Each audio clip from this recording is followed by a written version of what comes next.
ہندوستان کے ساتھ. لیکن اس کے بعد ایسا لگا کہ مطلب لاسٹ جب 20 ایئرز یا 30 ایئرز کو ہم دیکھتے ہیں تو اس میں تو ایک مکمل تباہی ہمیں نظر آتی ہے. لیکن اس کے مقابلے میں جب ہم ہندوستان کو دیکھتے ہیں، شروع میں جس طرح آپ نے بھی بتایا کہ ویک نظر آتا تھا مطلب فائنینشلی، لیکن آج وہ کہاں پہ کھڑا ہے. وہ مطلب نہ IMF کے سامنے جاتا ہے، یورپ کو جا کے مطلب ٹک ٹاک قسم کا جواب دے کے آتا ہے. امریکہ کو کہتے ہیں ہم رشیا سے آئل خریدتے ہیں، بھائی ہمارا اپنا مسئلہ ہے، ہمیں اگر یہ سوٹ کرے گا تو ہم کریں گے.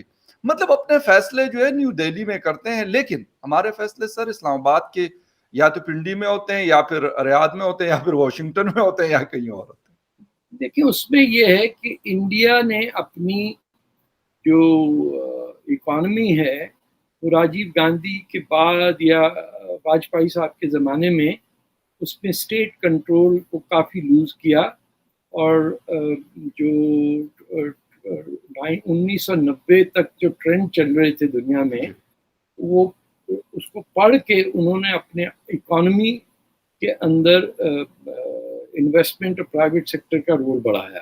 جی ہمارے یہاں ہم ٹرائبل لوگ ہیں، ہمارے یہاں ایک industrial climate, trade union movement, مزدور کا، مڈل کلاس کا آتا ہی نہیں ہے. ہم تو گاؤں گاؤں کا سوچ کے الائنس بناتے ہیں کہ کس کا ٹبر کون سا ہے.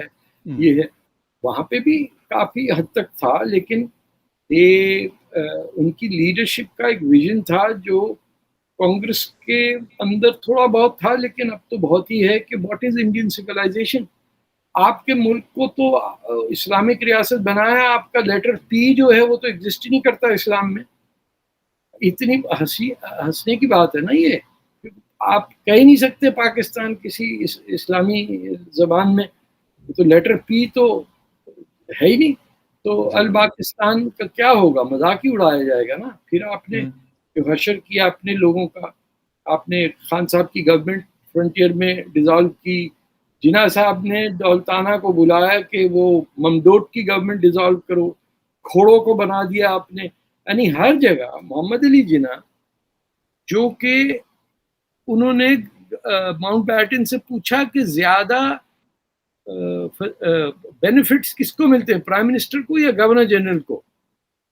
انہوں نے کہا گورنر جنرل کا رینک جو ہوتا ہے وہ کراؤن کے حساب سے is representative of the queen. انہوں نے الیکٹ کیا کہ ہاں تو پھر میں governor general Bannu God. And نہ صرف یہ بلکہ پھر پرائم منسٹر کیبنٹ میٹنگ میں جناح پریسائڈ کر رہا ہے as governor general, which is unconstitutional. اور وہاں بیٹھ کے وہ اپنے کنٹری کے لا منسٹر کو نکال دیتا ہے کہ ہم کشمیر ڈسکس کر رہے ہیں اور آپ ہندو ہیں تو آپ یہاں سے پلیز نکل جائیے.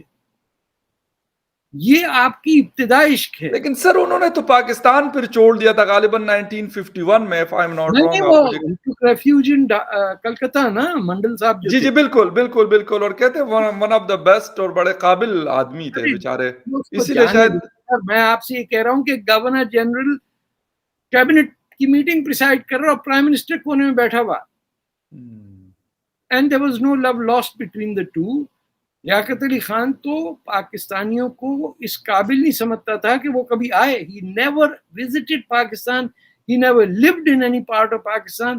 وہ بس چوڑی دار کرتا پاجامہ پہن کے پان کھا کے انہوں نے زندگی بچائی، پھر کسی نے ان کا خاتمہ کر دیا.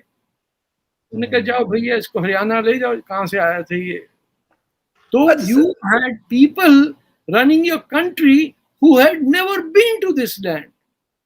سر لیکن یہ والی چیز ایٹ دا سیم ٹائم مطلب ہندوستان میں یہ سویلین گورنمنٹ یہ ساری چیزیں ڈیل کرتی ہے. ان کا foreign minister, defence minister, interior minister and prime minister of India. وہاں پہ کبھی ہم نے یہ نہیں سنا کہ وہاں کے آرمی چیف کو کال آ گئی یا اس نے امریکن اسٹیٹ ڈپارٹمنٹ کو یا وہاں کے ایڈمنسٹریشن کو کال کی کہ یار ہم یہ کرنا چاہتے ہیں. آپ کی ریپوٹیشن ہے کہ آپ گنڈے ہیں، دنیا بھر میں حملے کرتے ہیں. آپ تو مسلمان ہیں نا. آپ نے پرشین سویلائزیشن ختم کر دی، ایجپشین سویلائزیشن ختم کر دی.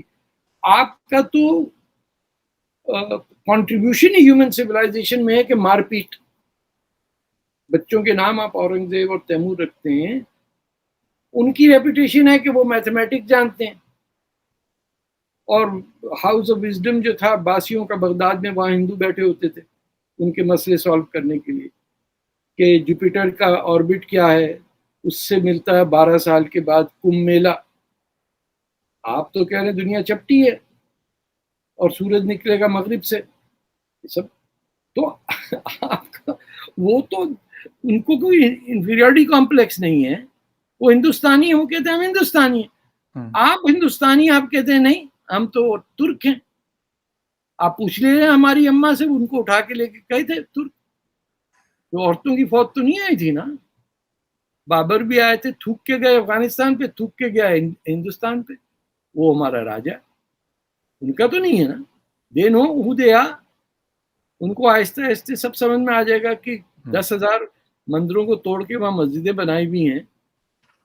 ابھی تو گیان واپی مسجد ہی چل رہی کا مسئلہ چل رہا ہے نا. گیان واپی کی یہ نام ہی نہیں ہو سکتا گیان واپی مسجد. گیان واپی تو مسجد ہی ہو سکتا ہے نا.